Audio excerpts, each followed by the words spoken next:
You're looking at a vintage Jeep here, not just any Jeep. This was Louisville built back in 1943 right here at Ford Motor Company. One of the many vehicles you will see this weekend in the Kentucky Veterans Day Parade. This was used in World War II, and it's a wonderful way to bring to the streets and show the community, young and old, ways to support our men and women that have served, that continue to serve, and just bring about a conversation about the history, about how we can continue to support those men and women. KILROY is all about preserving military vehicles. You're going to see so many of those vehicles featured in the parade on Saturday. Mario Mapid is staying with us here throughout the hour. Tell us a little bit more about KILROY. I mean, let's begin, Mario, just with the history of KILROY and its mission. Well, KILROY has been around for 20 years. It stands for, it's an acronym that stands for Kentucky, Indiana Liberated Relics of Yesteryear.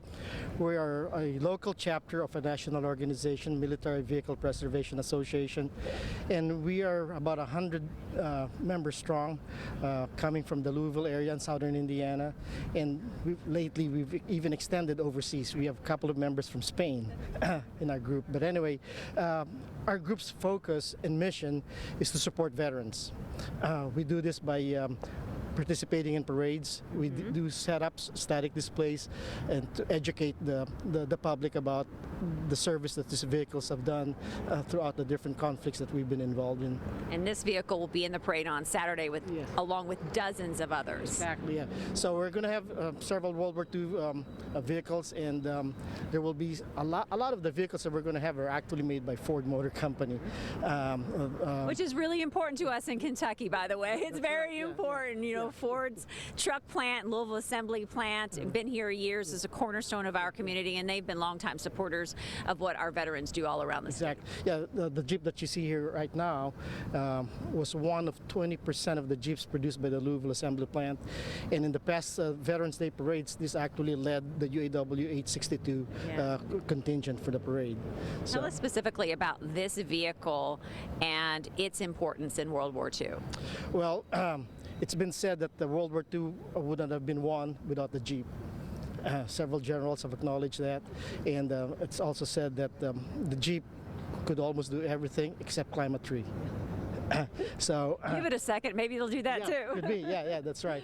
But yeah, the vehicles you're going to see this Saturday coming from all the different assembly areas are going to be from World War II, Korea, Vietnam, and the early 1980s. Right. So and again, we'd love you to hang around when the parade route is over. We're going to have a static display on our vehicles.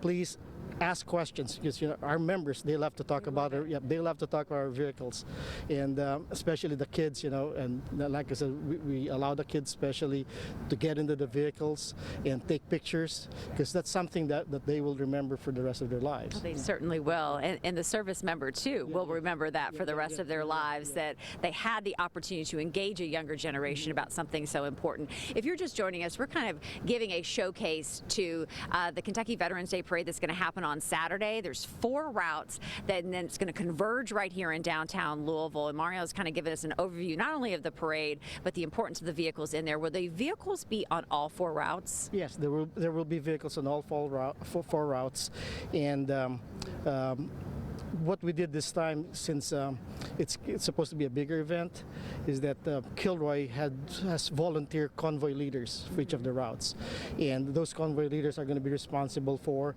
the vehicles that will be in the line in all 4 areas.